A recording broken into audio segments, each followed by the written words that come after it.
오늘은 2020년 12월 20일 대림절 네 번째 주일입니다. 이 시간 하나님 앞에 신령과 진리로 감사의 예배를 드리겠습니다. 함께 묵상 기도하시겠습니다.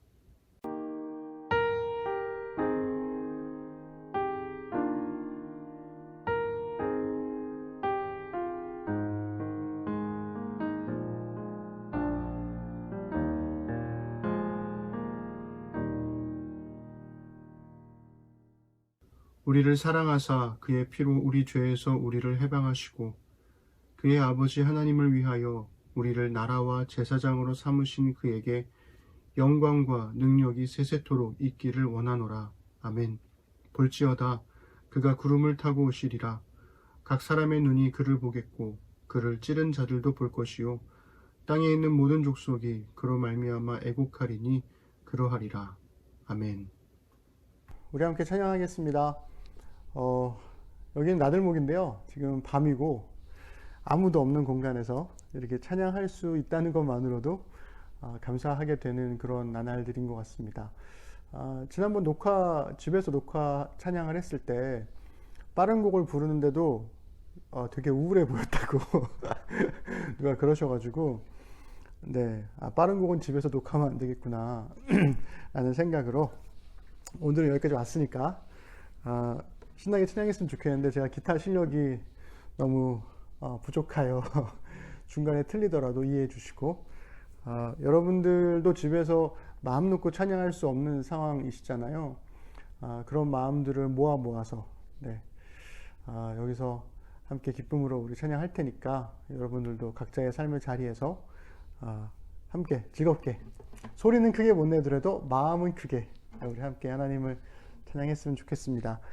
우리 주의 길과 주의 밝은 빛으로 우리 두 곡 함께 찬양하시죠.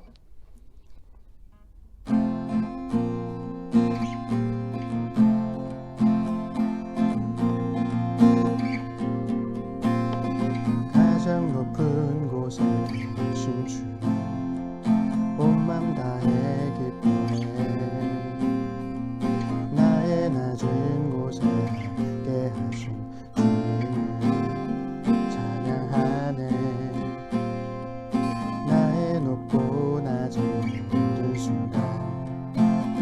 손 안에 있어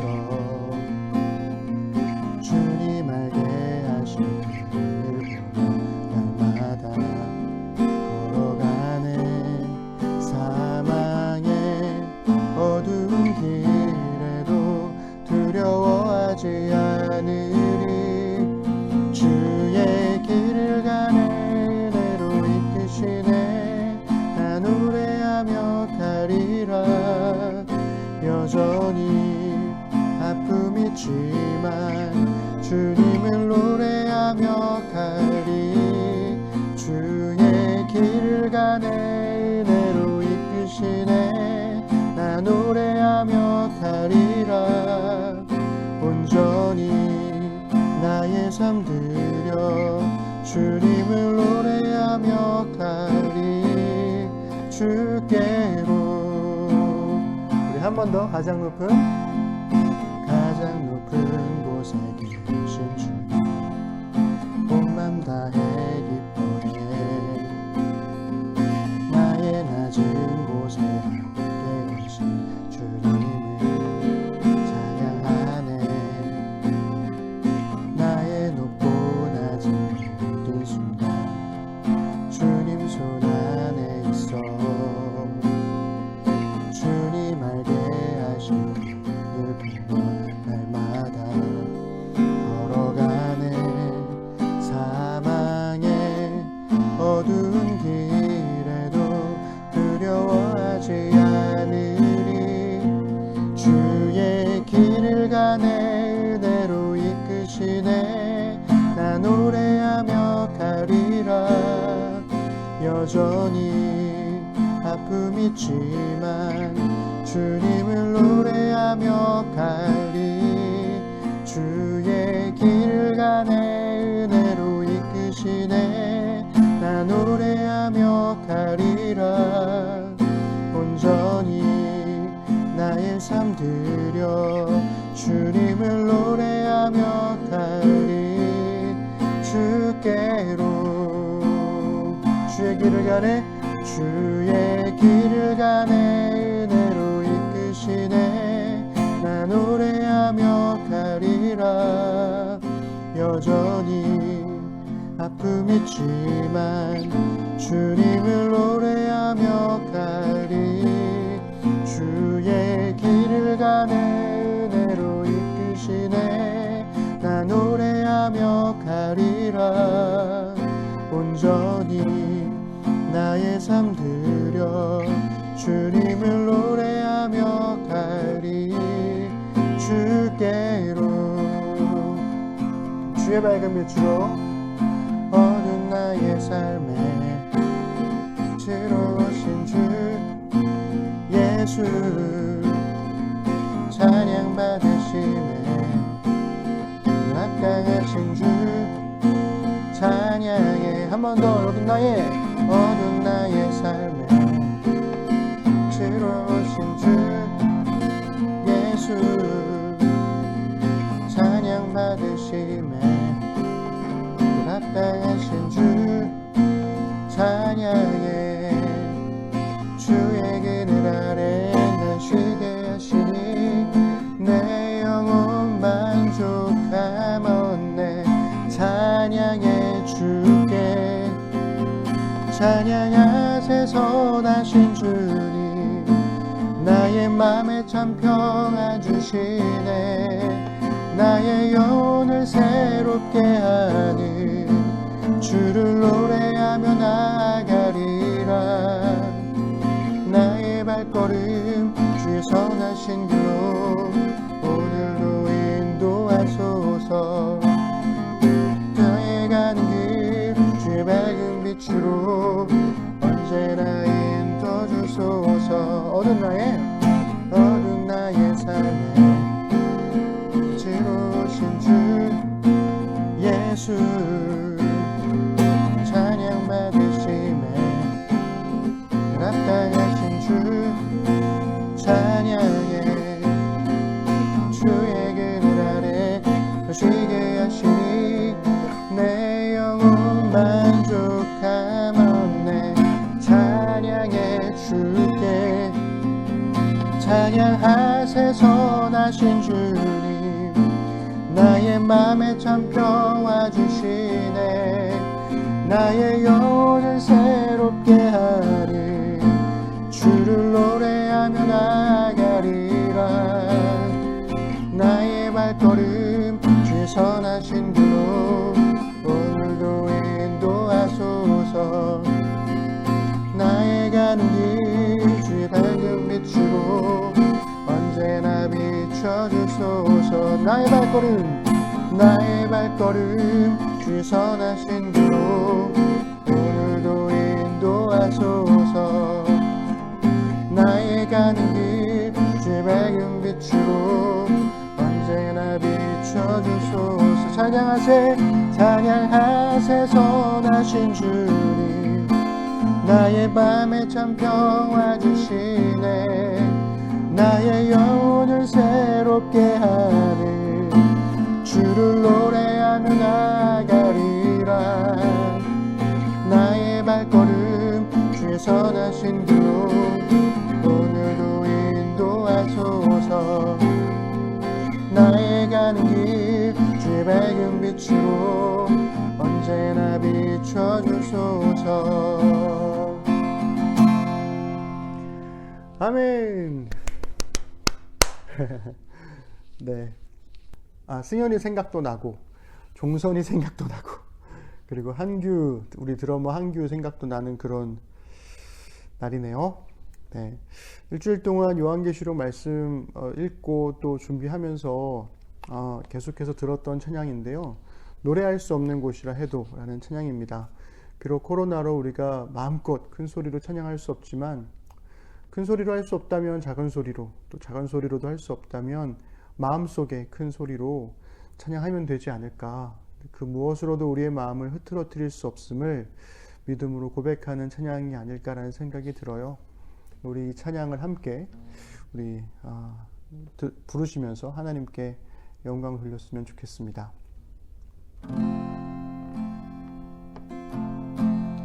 너 기도할 수 없는 곳이라 해도 난 노래하리. 기도할 수 없는 곳이라 해도 난 기도하리. 노래할 수 없는 곳이라 해도 난 노래하리.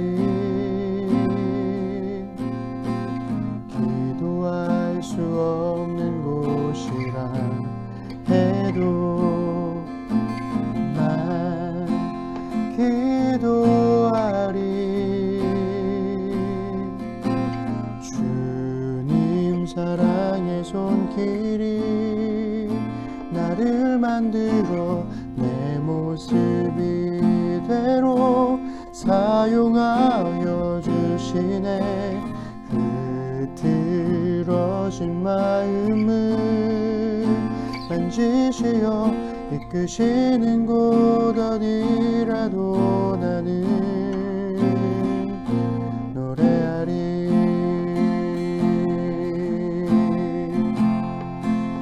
노래할 수 없는 곳이라 해도 난 노래하리. 기도할 수 없는 곳이라 해도 난 기도하리. 주님 사랑의 손길이 나를 만들어 내 모습 이대로 사용하여 주시네. 흐트러진 마음을 만지시어 이끄시는 곳 어디라도 나는 노래하리. 주님 사랑의 손길이 주님 사랑의 손길이 나를 만들어 내 모습 이대로 사용하여 주시네. 흐트러진 마음을 만지시어 이끄시는 곳 어디라도 나는 노래하리. 한 번 더 노래할 수 없는 곳이라 해도 난 노래하리. 기도할 수 없는 곳이라 해도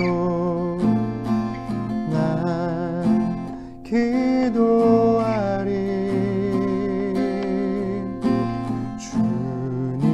사랑의 손길이 나를 만들어 내 모습 이대로 사용하여 주시네.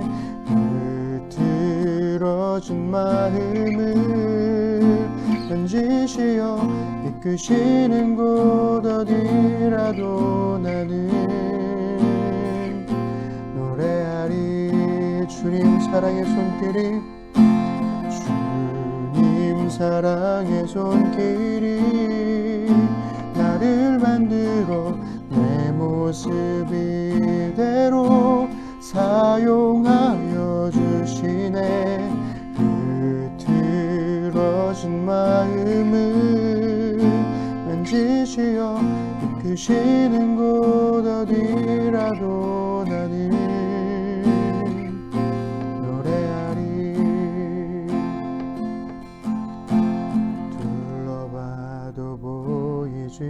않고 막혀버린 삶의 현실들 가슴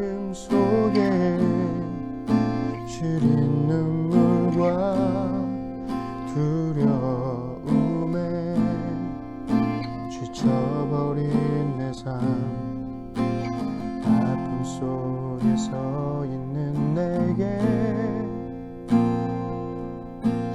안타까워서 내미시네 눈을 뜨니 주님 계시네 나를 안고 그의 길로 날 인도하시네 지금 이 자리에서 주를 바라보며 지금 이 자리에서 주가 영광 받으시도록 주께 순복하리라 주께 나아가리라 지금 이 자리에서 살아내리라 둘러봐도 보이지 않고 막혀버린 삶의 현실들 가슴 속에 시린 눈물과 두려움에 지쳐버린 내 삶 아픔 속에 서 있는 내게 안타까워서 내미시네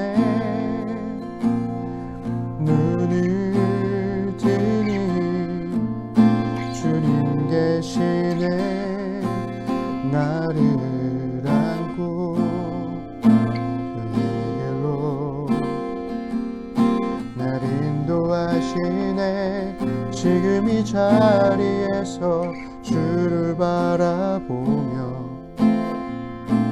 지금 이 자리에서 주가 영광 받으시도록 주께 순복하리라 주께 나아가리라 지금 이 자리에서 살아내리라 지금 이 자리에서 주를 바라보며 지금 이 자리에서 주가 영광 받으시도록 주께 순복하리라 주께 나아가리라 지금 이 자리에서 살아내리라 지금 이 자리에서 주를 바라보며 지금 이 자리에서 주가 영광 받으시도록 주께 순복하리라 주께 나아가리라 지금 이 자리에서 살아내리라. 우리 시간 함께 기도하기를 원합니다. 우리 함께 드리는 기도의 제목을 보고 기도하겠습니다. 첫 번째는 우리 예배를 위해서 코로나의 두려움에서 우리를 건지시고 주어진 현실 속에서 그리스도인의 삶을 살기 위한 길을 찾는 예배가 될 수 있도록, 두 번째는 이번 주가 대림절 마지막 주일이죠. 코로나로 모일 수 없음에도 불구하고 각자의 삶의 자리로 찾아오실 예수님을 기다리며 우리의 삶을 소망으로 채울 수 있도록, 세 번째로는 연일 계속해서 코로나 확진자들이 1000명이 넘고 있습니다. 확진자들이 다시 줄어들 수 있도록, 또 혹한 속에서 치열하게 환자들을 돌보는 의료진들을 지켜주시고 그들의 가족을 돌봐 주시기를 기도해 주시고요. 모두가 어려운 상황인데 반목하며 분열하는 길이 아니라 상생하며 화합하는 지혜로 새로운 길을 여는 국민들 될 수 있도록 기도 부탁드립니다. 어려운 상황 속에서 2021년 운영위원으로 세워질 이들에게 힘과 용기를 주시기를 기도해 주시고, 또 오늘 20일간 브라질로 출장 가는 한규 형제가 건강하게 잘 마치고 돌아올 수 있도록, 또 세미 자매와 가을이를 주의 날개 아래 품을 수 있도록 기도해 주시면 감사하겠습니다. 이 시간 우리 함께 마음 모아 소리내어 기도하시겠습니다. 전능하신 아버지 하나님, 코로나의 두려움이 우리를 덮치고 있습니다. 연일 계속되는 수많은 사람들, 수많은 확진자들로 인해서 우리의 마음이 점점 작아지고 어떻게 살아야 할지, 무엇을 해야 할지 많은 두려움들이 우리를 덮치고 있는 현실입니다. 그러나 주님, 우리에게 주어진 현실 속에서 그리스도인의 삶을 살기 위한 길을 찾도록 도와주시고 우리를 지키시고 돌보실 하나님께 우리의 삶을 의탁하며 신실하게 하나님을 섬기며 살아갈 수 있도록 우리를 붙들어 주옵소서. 모든 두려움으로부터 우리를 건져주시고 지켜주시기를 간절히 소망하며 기도드립니다. 코로나로 모일 수 없음에도 불구하고 하나님, 각자의 삶의 자리로 주님 찾아오실 것을 우리는 믿습니다. 우리의 삶을 소망으로 채울 수 있는 대림절 되게 하시고 주님의 오심과 함께 이 모든 힘겨움과 고통의 시간들도 함께 사그라들 수 있도록 최후의 승리가 우리의 것임을 믿음으로 선포하는 담대한 소망이 우리 안에 있도록 인도하여 주옵소서. 코로나 확진자들이 다시 줄어들 수 있도록 주님 붙들어 주옵소서. 하나님, 우리 시대의 아픔을 우리가 끌어안게 하시고 그리고 우리 시대의 어려움들을 위해서 중보할 수 있는 우리 심는 사람들 되기를 원합니다. 추운 날씨에도 하나님, 치열하게 환자들을 돌보는 의료진들을 지켜주시옵소서. 그들의 몸이 건강하도록 지켜주시고 그들이 지치지 않도록 함께 해주시기를 원합니다. 또한 아픈 사람들을 돌보느라 하나님, 미처 돌보지 못하는 그들의 가족들을 주님께서 지켜주시고 또한 함께 하여 주옵소서. 모두가 어려운 상황입니다. 정말 참 힘겨운 상황 속에서 반목하며 분열하는 길이 아닌 상생하며 화합하는 지혜로 새로운 길을 여는 공동이 되도록 주님 인도하여 주옵소서. 하나님, 코로나로 인한 상황이 계속 진행되는 과정에서 정말 어려운 상황을 맞닥뜨린 2020년 말과 2021년의 새해일 것입니다. 그럼에도 불구하고 교회를 섬기기 위해 또한 그 심는 사람들을 세워가기 위해 운영위원으로 세워질 이들이 있습니다. 주님, 그들에게 힘과 용기를 주시고 함께 하고자 하는 마음으로 기쁨으로 주님 앞에 헌신할 수 있도록 주님 도와주옵소서. 저들의 삶과 생각 속에 주의 복과 은혜를 내려주시기를 간절히 소망합니다. 하나님, 오늘부터 20일 동안 한국 형제가 브라질로 출장을 갑니다. 주님, 그가 일을 잘 마치고 건강하게 돌아올 수 있도록 도와주옵소서. 그곳에도 코로나 확진자들이 정말 많고 코로나로 인한 위험이 우리나라보다 훨씬 더한 곳인데 그를 보내는 우리의 마음이 참 어렵습니다. 그러나 주님, 그가 건강히 잘 돌아올 수 있도록 지켜주시고 무엇보다 이 땅에서 남겨진 우리 세대 자매와 가을이를 주의 날개 아래로 보호하여 주시기를 원합니다. 심는 사람들이 함께 돌보고 함께 섬길 수 있도록 주님 도와주시며 우리의 모든 심는 사람들의 삶을 주님께서 책임져 주옵소서. 오늘도 주님 앞에 예배를 하며 나아갑니다. 우리의 마음의 소원과 각자의 마음의 바람으로 주님께 올려드리고 주님 받으시고 은혜 베풀어 주옵소서. 감사드립니다. 예수님의 이름으로 기도드립니다. 우리 함께 주님의 기도하겠습니다. 하늘에 계신 우리 아버지, 아버지의 이름을 거룩하게 하시며 아버지의 나라가 오게 하시며 아버지의 뜻이 하늘에서와 같이 땅에서도 이루어지게 하소서. 오늘 우리에게 일용할 양식을 주시고 우리가 우리에게 잘못한 사람을 용서하여 준 것 같이 우리 죄를 용서하여 주시고 우리를 시험에 빠지지 않게 하시고 악에서 구하소서. 나라와 권능과 영광이 영원히 아버지의 것입니다. 아멘. 우리 심는 사람들 소식 전하겠습니다. 코로나 3차 대유행이 이제 정말 가파르게 치솟고 있습니다. 연일 계속되는 1000명 넘는 사람들이 확진자로 속출을 하고 있는데요.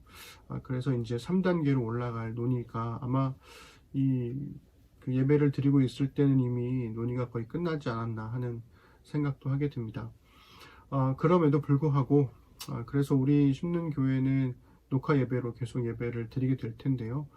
내가 선 곳이 거룩한 곳이니 내 발에서 신을 벗으라 하신 주의 말씀을 되새기면서 가장 일상적인 우리의 삶의 자리에 찾아오시는 주님을 예배할 수 있도록 예배자의 마음으로 예배 시간을 지켜주시기를 간절히 부탁드립니다.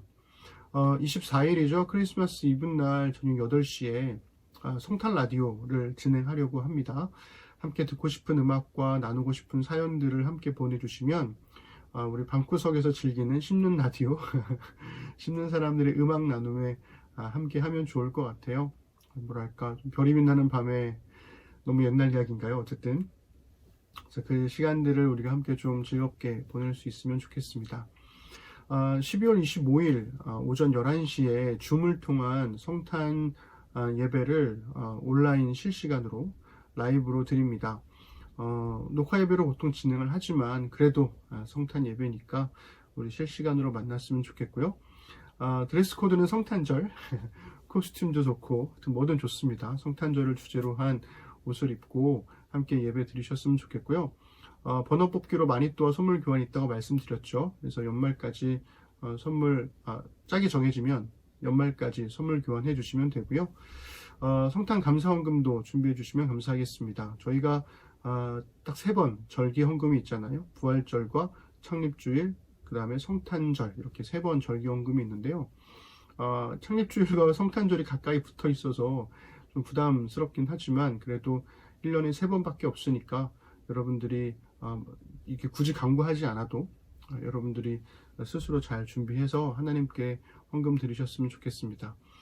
성탄 예배 때 라이브로 진행을 하니까 이날 운영위 임명을 하면 좋을 것 같아요. 2021년 지금 이 광고 영상을 찍고 있는 현재로서는 2명이 자천을 해주셔서 감사한 마음을 제가 받았는데 한 명 정도 더 있으면 좋겠다 이렇게 기도하고 있습니다. 그래서 이 예배 영상을 보시는 이 순간에는 이미 채워져 있기를 바라는 마음도 함께 갖게 되네요. 다음 주죠. 마지막 예배 때 2020년의 날을 기념하는 사진 한 장, 이것을 같이 보내주시고 이 사진을 선택한 이유도 함께 적어서 보내주시면 그것을 가지고 마지막 예배 때 좀 의미 있는 시간들 나눠보면 좋을 것 같습니다. 기간을 좀 연장해서 24일 목요일까지 가연자매에게 카톡으로 보내주시고요. 제가 가연자매한테 이렇게 좀 너무 늦었나 싶어가지고 어저께인가 보냈는데 제가 제일 처음으로 보낸 사람이라고 하더라고요.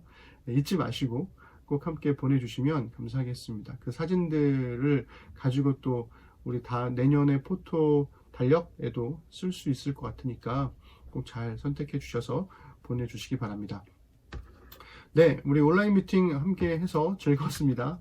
했겠죠? 이번에는. 네. 그래서 좋은 시간들 나눠주셔서 감사드리고요. 우리가 함께 기도해 왔던 우리 수철 형제의 매형이 결국 소천하셨습니다. 하나님의 부르심을 받으셨고요. 남겨진 유가족들에게 주의 위로가 있기를, 또한 함께 마음 졸이며 고심했던 우리 수철 형제를 위해서도 기도 부탁드리겠습니다. 아까 우리 기도했던 것처럼 한규 형제가 우리 오늘 브라질로 떠납니다. 20여일간의 출장에 건강으로 지켜주실 수 있도록, 그리고 무사히 돌아오도록 기도해 주시고, 또 우리 세미와 가을이를 위해서도 함께 돌보는 마음으로 기도해 주시면 감사하겠습니다. 우리 지난번 우리 창립 감사 예배 때 드려진 헌금을 가지고 거기에 좀 더 우리 재정을 투입을 해서 부천 일시 청소년 쉼터에 나눔하기로 했잖아요. 네, 나눔팀에서 연락을 드렸더니 겨울 이불이 필요하다고 얘기를 해주셔서 우리 장보미 자매와 이가연 자매가 겨울 이불을 구매를 해서 그쪽으로 배송을 예약을 해주셨습니다. 그래서 아마 이번 주에는 아마 배송이 완결될 것 같아요. 그래서 함께 마음 나눠준 교우들 감사드리고, 또 수고해준 우리 두 분의 운영에게도 감사드립니다. 네, 우리 하나님 말씀 보겠습니다. 요한계시록 14장 12절입니다. 우리 한 목소리로 읽겠습니다. 시작. 성도들의 인내가 여기 있나니 그들은 하나님의 계명과 예수에 대한 믿음을 지키는 자니라. 아멘. 오늘은 대림절 4번째 주일입니다. 그리고 1년 동안 우리 성경 산책을 쭉 해왔는데 드디어 마지막 시간 요한계시록이 왔습니다. 인내와 계명과 믿음으로 라는 제목으로 하나님 말씀 함께 나누겠습니다.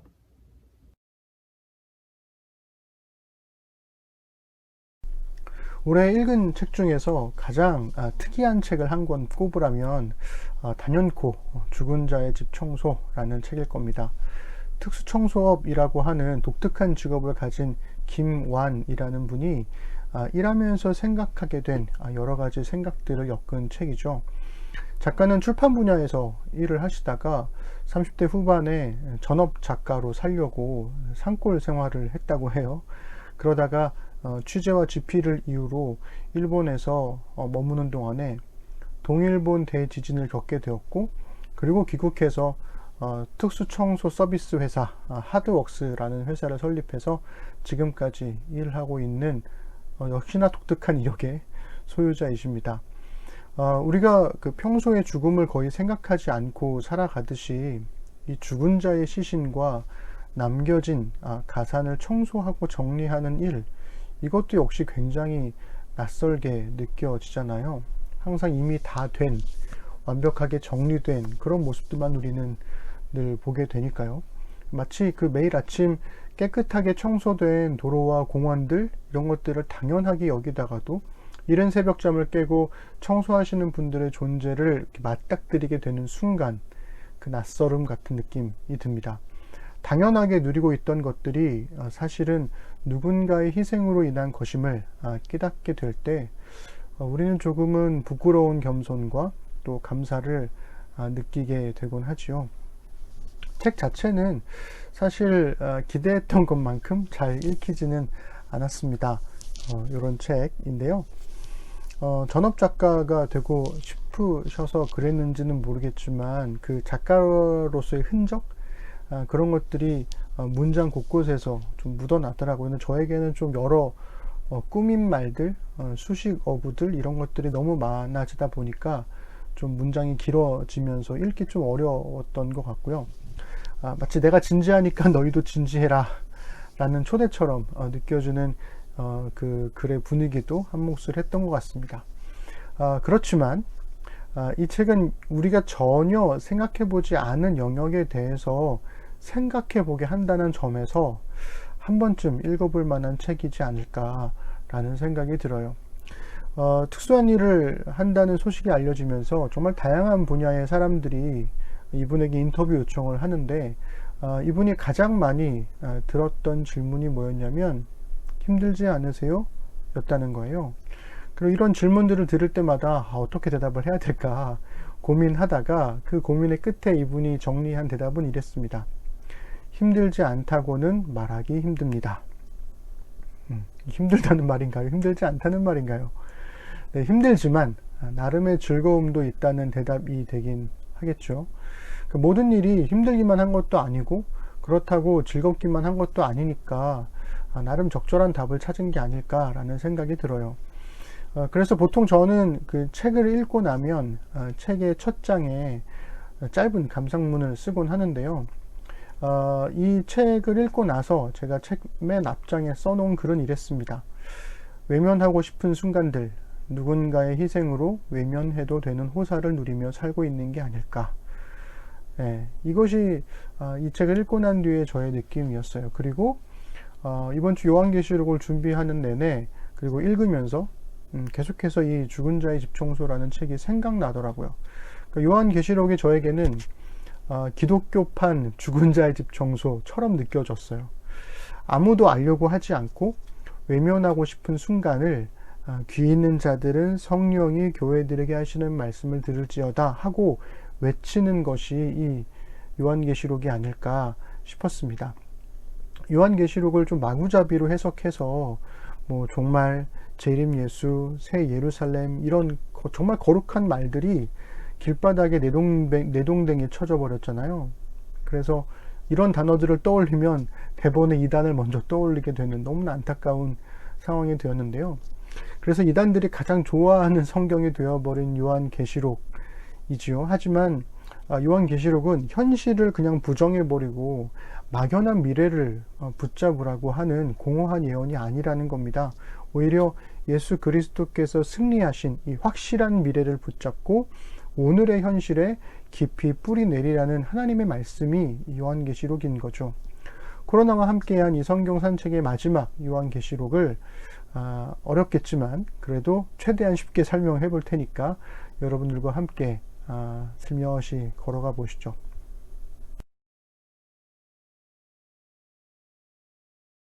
연세대와 고려대학교에서 서양사와 유럽사를 강의하시는 박혜정 교수님이 이 교양교육을 스케치하다라고 하는 한 유튜브의 인터뷰에서 역사학이 과학이 되려고 했던 19세기의 헛된 노력을 지적한 내용을 보게 되었습니다.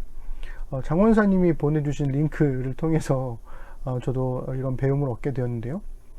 역사학이 과학이 되려고 하다 보니 인류가 가진 이야기, 즉 스토리텔링이라는 이 힘과 기능을 잃게 되었다, 이렇게 주장을 하시더라고요.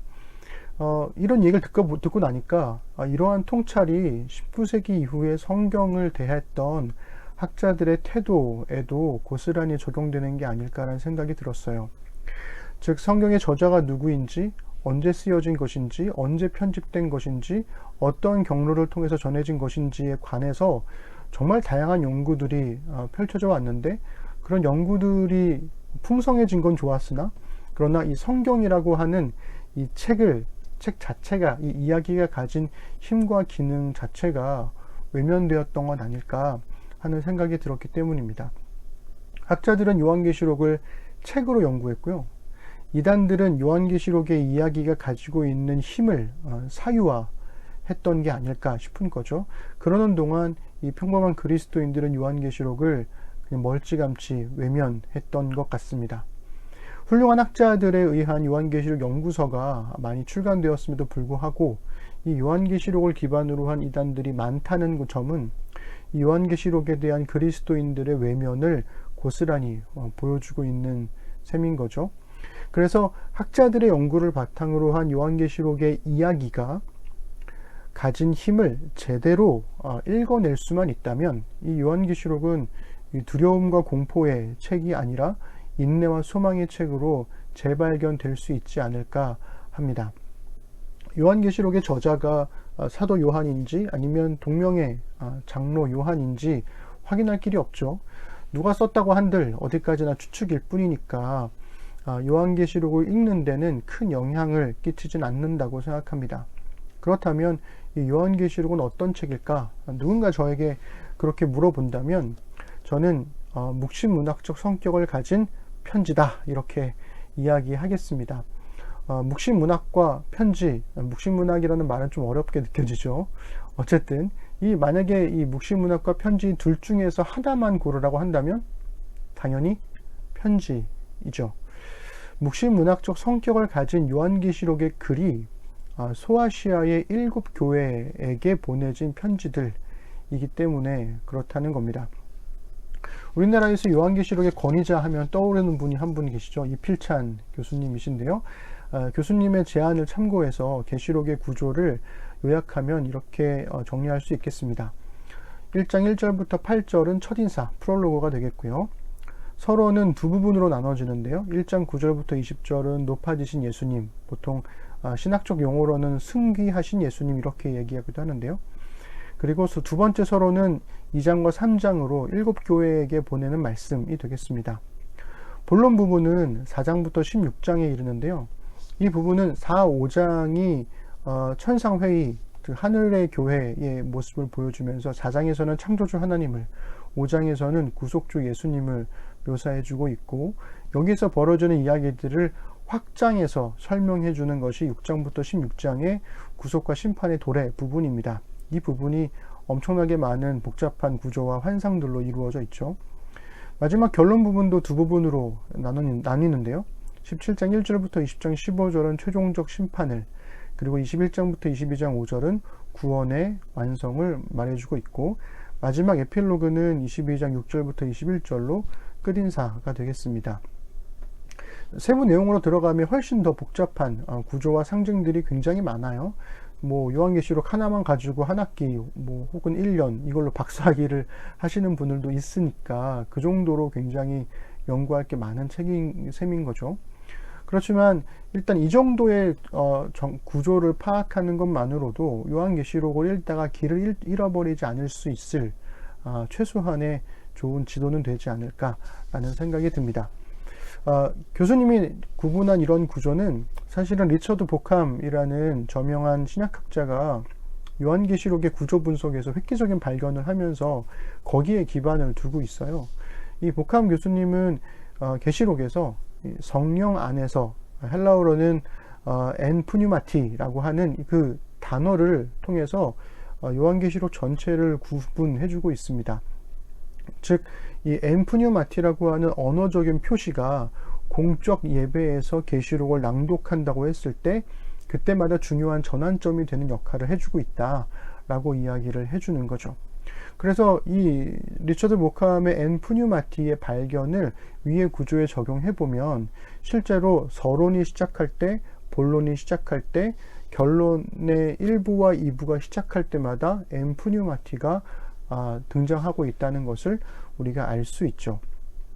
그렇기 때문에 요한계시록이 예배 시간에 낭독이 되면 예배자들은 요한이 쓴 이 편지의 내용이 전환될 때마다 들려오는 엔푸뉴마티라는 이 말로 인해서 이 낭독자의 목소리를 성령의 음성으로 듣게 되었다는 거죠.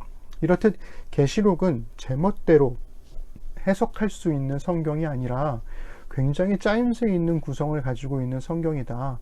이 부분을 좀 이해할 필요가 있습니다. 소아시아의 7교회에게 보내진 이 요한계시록은 당연히 각 교회들이 함께 이 서신을 돌려보는 회람서신의 성격을 가지고 있어요. 그러니까 한 교회에 보내져서 읽혔으면 그 다음 교회로 와서 또 읽어지고 뭐 이렇게 계속 읽어 나가는 거죠.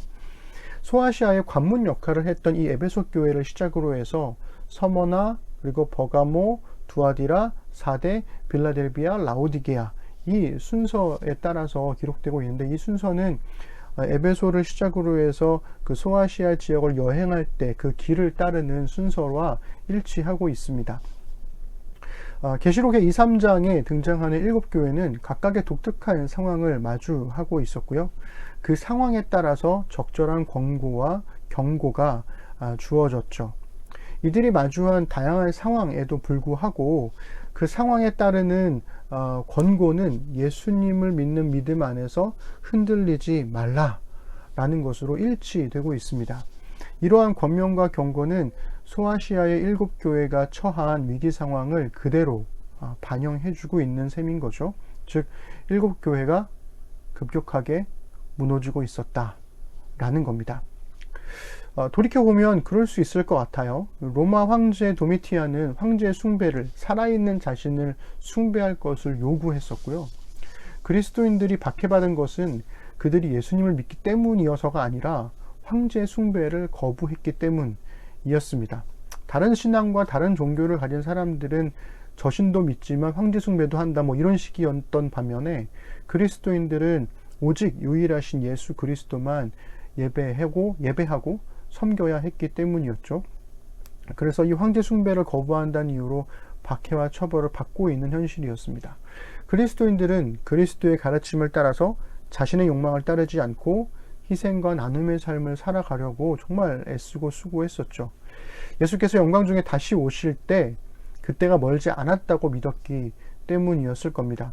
그런데 이 로마 황제가 다스리는 세상은 황제를 중심으로 한 우상 숭배와 돈과 명예를 중심으로 한 사회 불의가 가득한 시대였잖아요.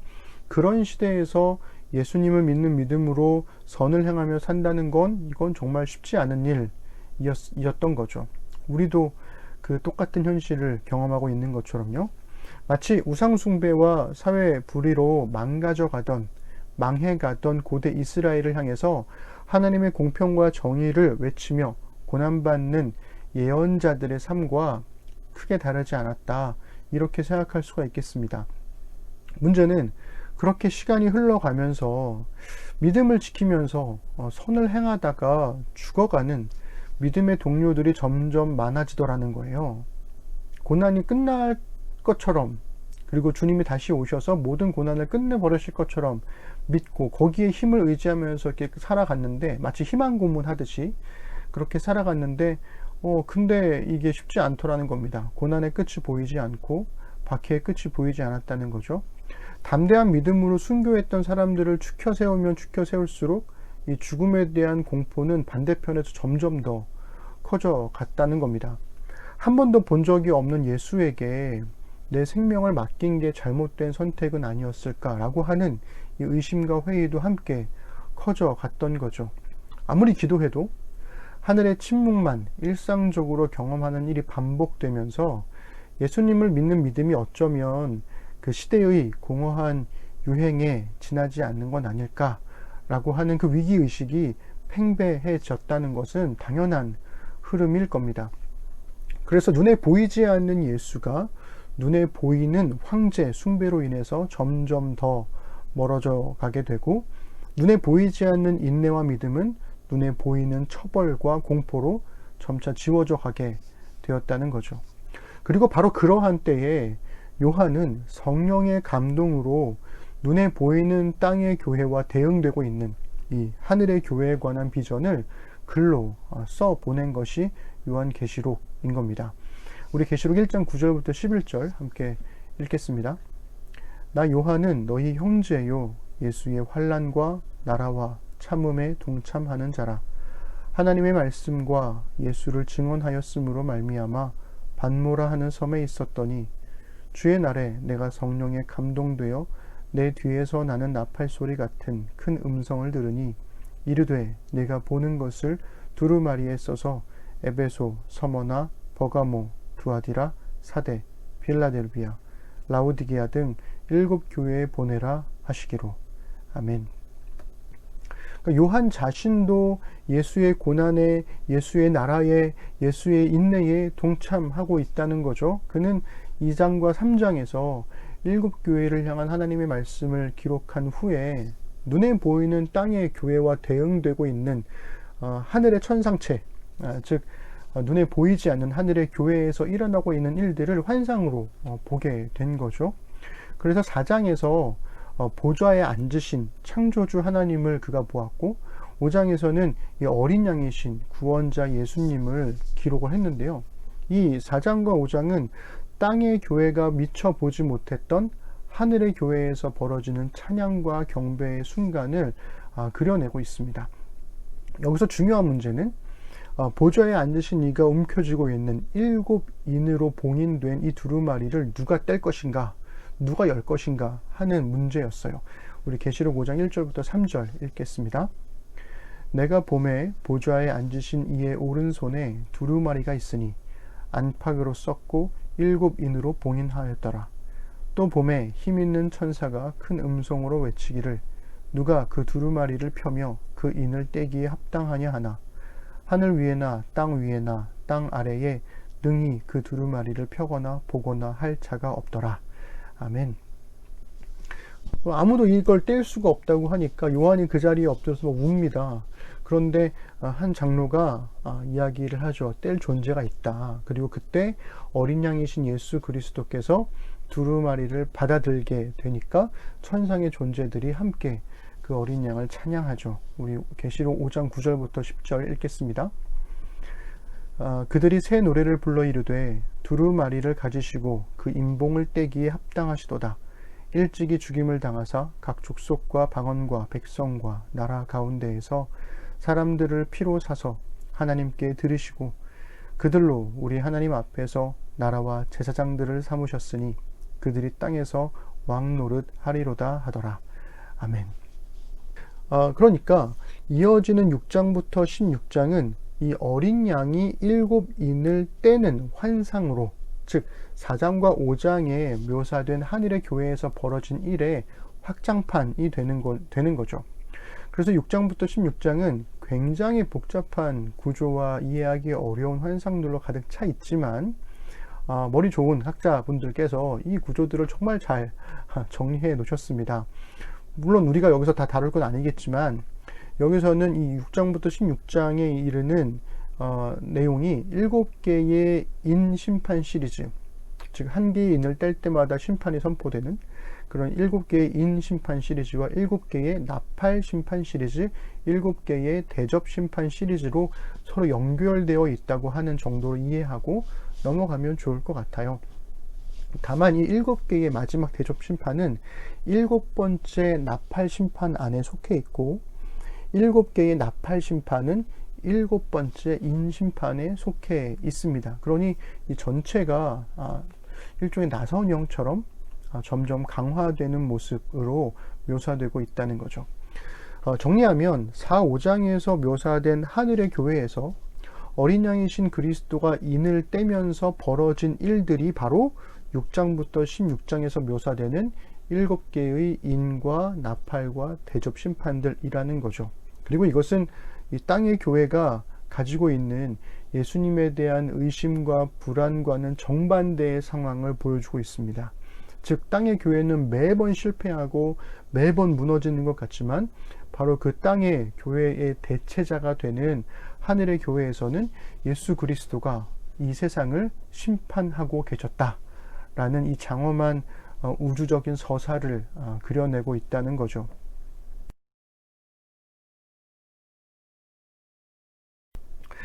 그러면서 6장부터 16장에 이르는 묘사되는 심판의 결과로서 마지막 결론 부분인 17장부터 22장 5절에서는 최종적인 심판과 구원의 완성을 다루고 있어요. 즉 바벨론으로 대표되는 악의 세력이 멸망하고 새 예루살렘으로 대표되는 교회의 승리가 새 하늘과 새 땅에서 이루어질 것을 묘사해내고 있습니다.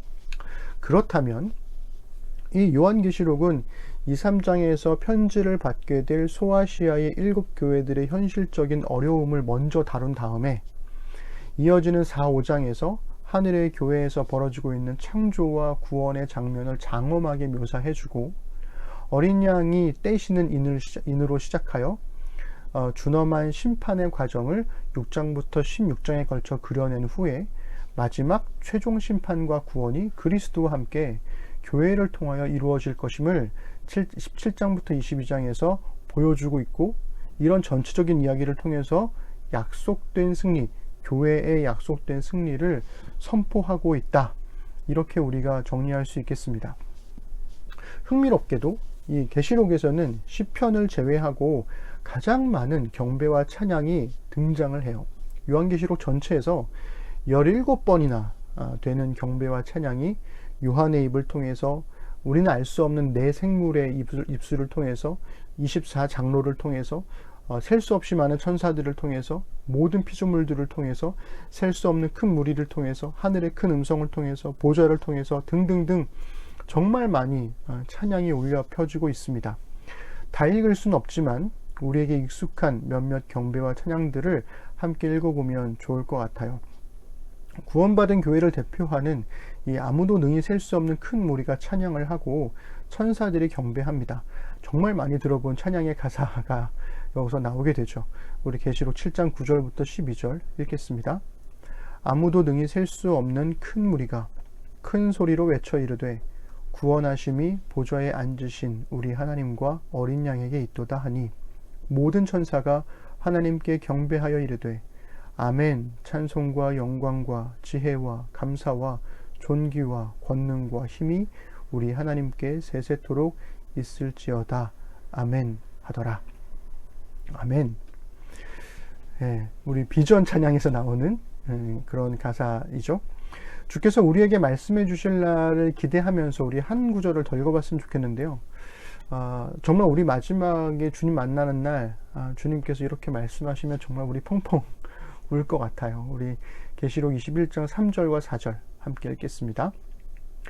내가 들으니 보좌에서 큰 음성이 나서 이르되 보라, 하나님의 장막이 사람들과 함께 있음에 하나님이 그들과 함께 계시리니 그들은 하나님의 백성이 되고 하나님은 친히 그들과 함께 계셔서 모든 눈물을 그 눈에서 닦아주시니 다시는 사망이 없고 애통하는 것이나 곡하는 것이나 아픈 것이 다시 있지 아니하리니 처음 것들이 다 지나갔음이로라.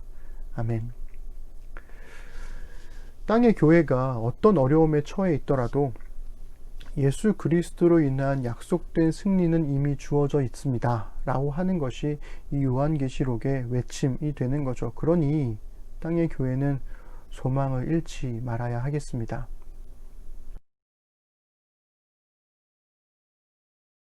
문제는 그렇다고 해서 이 땅의 교회가 맞닥뜨리고 있는 고난의 크기가 줄어드는 것이냐? 그렇지 않다는 거죠. 계시록은 정말 살벌할 정도로 이 용과 짐승으로 대표되는 이 사탄의 세력이 이 땅에서 엄청난 위력을 발휘하고 있음을 묘사하고 있는데요. 이 땅의 교회는 패배할 것이다. 이것을 분명히 말하고 있습니다. 우리 계시록 13장 6절부터 8절 함께 읽어보겠습니다. 짐승이 입을 벌려 하나님을 향하여 비방하되 그의 이름과 그의 장막 곧 하늘에 사는 자들을 비방하더라. 또 권세를 받아 성도들과 싸워 이기게 되고 각 족속과 백성과 방언과 나라를 다스리는 권세를 받으니 죽임을 당한 어린 양의 생명책에 창세 이후로 이름이 기록되지 못하고 이 땅에 사는 자들은 다 그 짐승에게 경배하리라. 아멘. 모두 다 실패할 거라는 거예요. 그렇지만 곧 이어서 이 박해와 죽음의 공포에도 불구하고 성도들의 인내와 믿음을 선포하는 역설을 또한 보여주기도 합니다. 우리 이어지는 9절과 10절 읽겠습니다. 누구든지 귀가 있거든 들을지어다. 사로잡힐 자는 사로잡혀 갈 것이요 칼에 죽을 자는 마땅히 칼에 죽을 것이니 성도들의 인내와 믿음이 여기 있느니라. 아멘.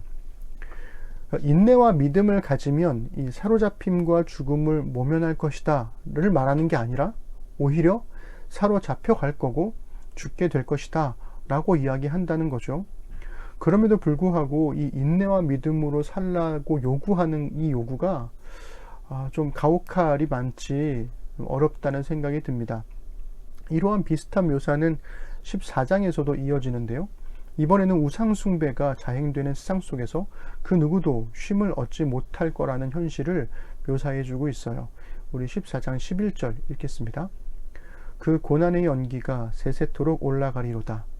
짐승과 그의 우상에게 경배하고 그의 이름표를 받는 자는 누구든지 밤낮 쉼을 얻지 못하리라 하더라. 아멘. 그렇지만 여전히 그 속에서도 성도들의 인내와 믿음이 요구되고 있죠. 우리 14장 12절입니다. 성도들의 인내가 여기 있나니 그들은 하나님의 계명과 예수에 대한 믿음을 지키는 자니라. 아멘. 네, 그렇다면 요한계시록은 왜 끝까지 이 인내와 계명과 믿음을 지키라고 요구하는 것일까요? 온 세상을 향한 하나님의 통치를 믿기 때문입니다. 이 땅의 고난이 끝까지 그 고된 강도를 유지하더라도 만약 성도의 인내와 믿음까지도 끝까지 유지될 수 있다면, 그렇다면 보이지 않는 하늘의 교회가 보이는 땅의 교회 위에 현존하듯이 우리와 함께 하시는 하나님으로 인해서 약속된 승리를 결국 누리게 될 것이기 때문이다 라는 게 요한계시록의 설명이 되겠습니다. 그러니 이 땅의 고난이 이 땅의 교회를 무너뜨릴 수 없다라는 거죠. 하나님의 계명과 예수님에 대한 믿음을 지키는 성도들의 인내가 바로 여기에 있기 때문에 그렇습니다. 고난이 무서운 이유는 우리 자신을 포기하게 만들기 때문에 무서운 거죠.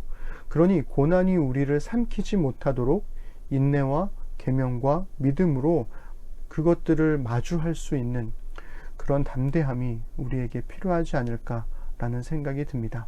만몬이라고 하는 우상숭배, 그리고 이 자본주의 위에 털을 닦고 있는 사회적인 불의들, 그리고 또 한편으로는 코로나라고 하는 또 다른 위기가 우리 앞에 놓여져 있습니다.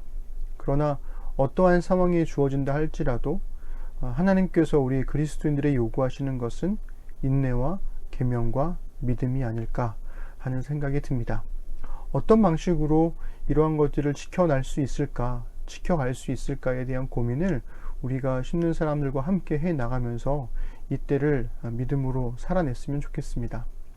결코 쉽지 않고 또 어려운 일이지만 분명한 것, 이 땅의 교회 위에 하늘의 교회가 함께 하고 있고 하나님께서 우리와 함께 하시고 있다는 것, 그리고 그 하나님이 바로 이 땅을 통치하고 계신다는 믿음, 그 믿음을 굳게 붙잡고 오늘을 살아내는 우리 심는 사람들 되셨으면 좋겠습니다.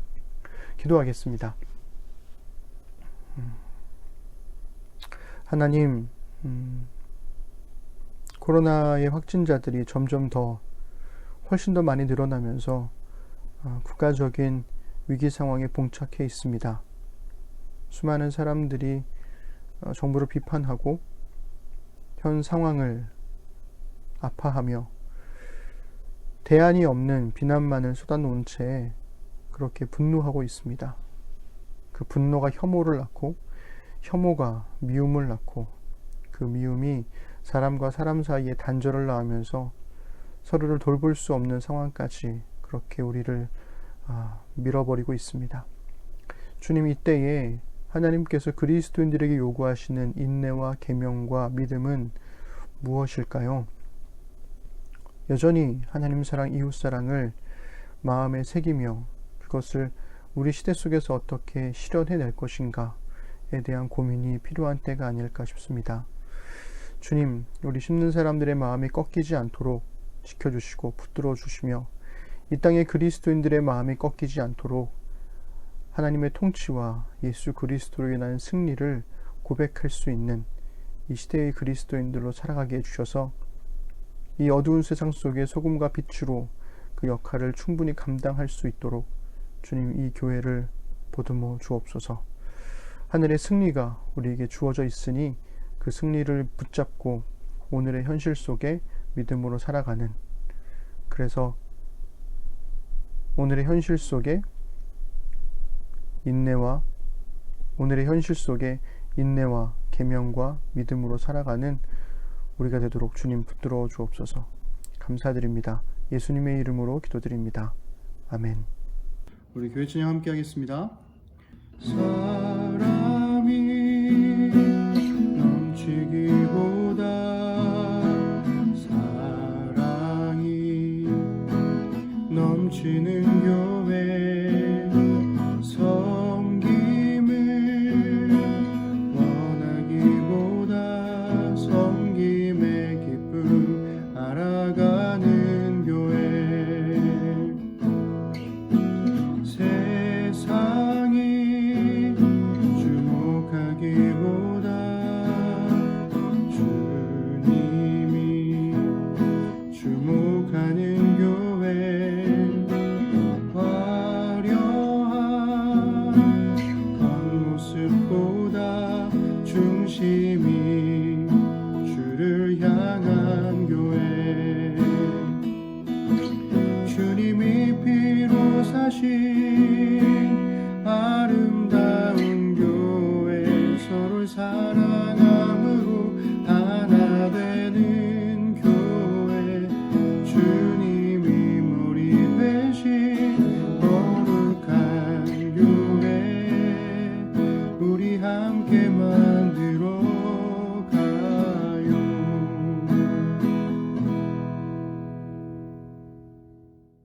우리 사도신경으로 신앙 고백 하시겠습니다. 나는 전능하신 아버지 하나님 천지의 창조주를 믿습니다. 나는 그의 유일하신 아들 우리 주 예수 그리스도를 믿습니다. 그는 성령으로 잉태되어 동정녀 마리아에게서 나시고 본디오 빌라도에게 고난을 받아 십자가에 못 박혀 죽으시고 장사된 지 사흘 만에 죽은 자 가운데서 다시 살아나셨으며 하늘에 오르시어 전능하신 아버지 하나님 우편에 앉아 계시다가 거기로부터 살아있는 자와 죽은 자를 심판하러 오십니다. 나는 성령을 믿으며 거룩한 공교회와 성도의 교제와 죄를 용서받는 것과 몸의 부활과 영생을 믿습니다. 아멘. 하나님, 이 시간 주신 말씀을 따라 함께 살아갈 날들을 신실하게 살겠다는 의미로 헌금을 드리고 신앙을 고백했습니다. 말씀이 삶으로 배어나와 우리 삶의 자리에 은혜의 흔적이 남게 하소서. 능히 너희를 보호하사 거침이 없게 하시고 너희로 그 영광 앞에 흠이 없이 기쁨으로 서게 하실 이 곧 우리 구주 홀로 하나이신 하나님께 우리 주 예수 그리스도로 말미암아 영광과 위엄과 권력과 권세가 영원전부터 이제와 영원토록 있을지어다. 아멘.